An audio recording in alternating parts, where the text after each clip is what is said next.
Hi, boys and girls. Today we're going to find the area of a rectangle with fractions.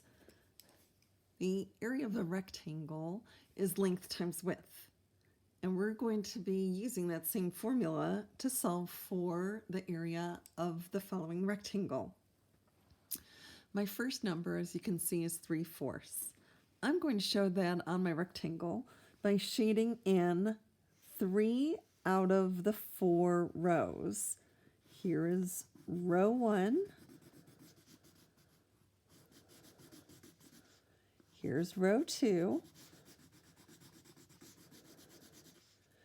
Here's row 3. And I have now shown that 3 out of the 4 rows are shaded. I'm going to go to my second fraction, 4/5, and show 4 out of the 5 columns shaded in blue.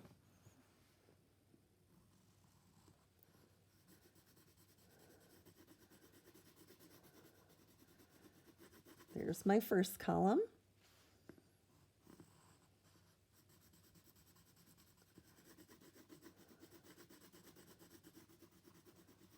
Here's my second column.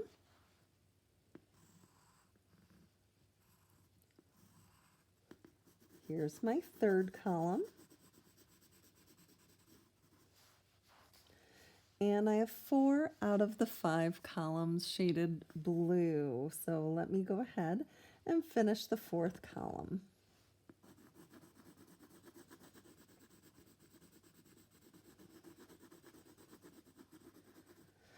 You can see that since I'm multiplying a fraction times a fraction, I'm taking a part of a part.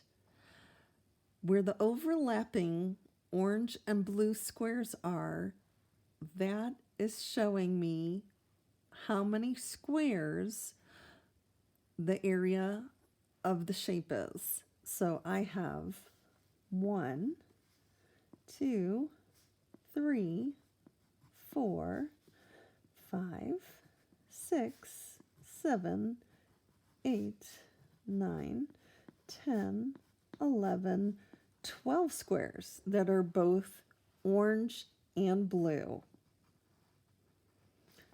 That's going to be the numerator of my answer. The denominator is going to be how many squares there are in all on my shape. Well, if I take a look, there are 1, 2, 3, 4, 5 squares in the first row. 5 more in the second row means that would be 10.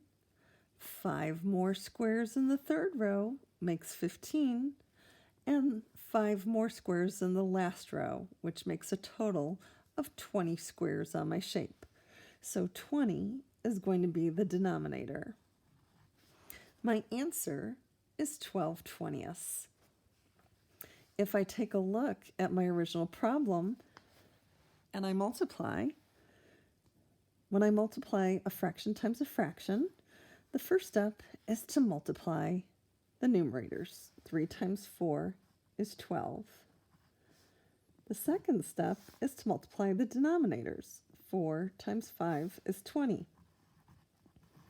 Again, I wind up with the same answer, and I can reduce it to lowest terms.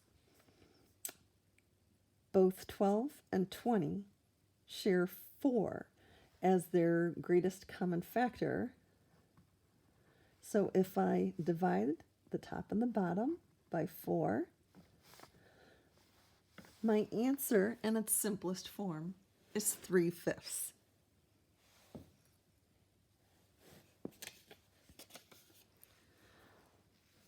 For my next problem,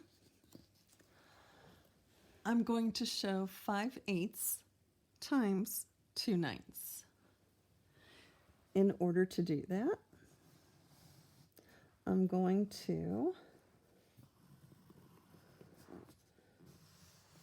draw in my rectangle that's going to have 8 rows going across. 1, 2, 3, 4, 5, 6, 7, 8. Because my first fraction tells me that there are 8 parts altogether.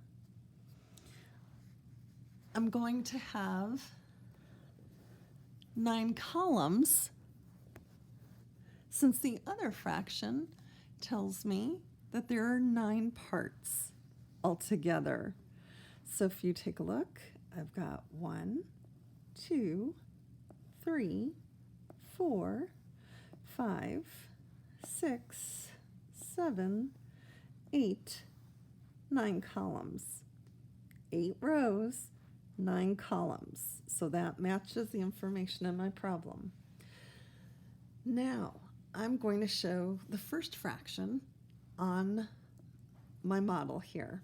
So I'm going to shade in 5 out of the 8 rows. Here's row 1, shaded in orange. Here's row 2.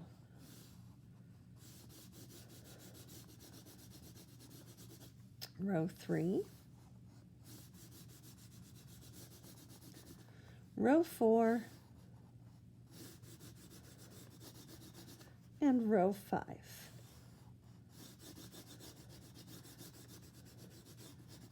I have shaded 5 out of the 8 rows in orange.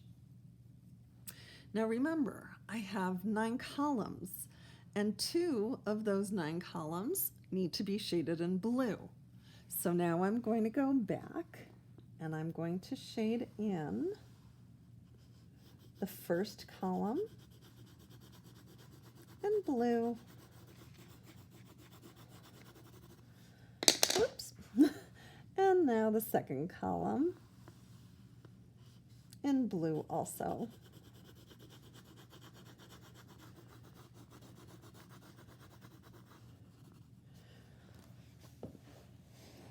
Now remember that the multiplication sign means of.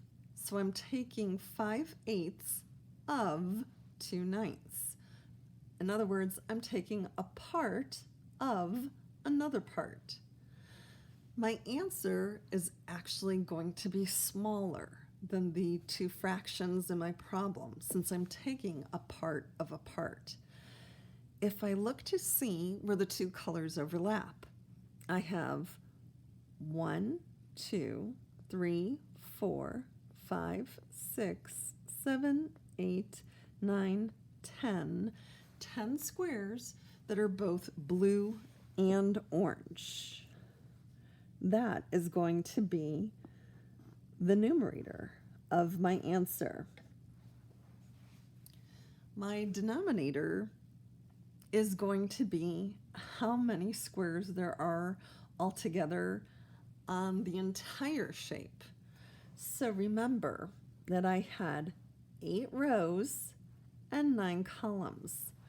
This is just like an array that you did back in 3rd grade. 8 rows times 9 columns gives me a total of 72. So my denominator is going to be 72. 10 70-seconds is my answer, which makes sense because if I multiply 5 times 2, I get 10, and 8 times 9 is 72. Now, I can reduce and simplify.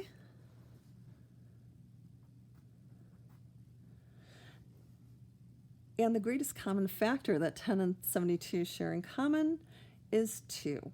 So if I divide the top and the bottom by 2 in lowest terms, my answer is going to be 5/36. I'm going to have you try and watch some other videos, and then I'm going to have you practice on your own. Thanks, boys and girls.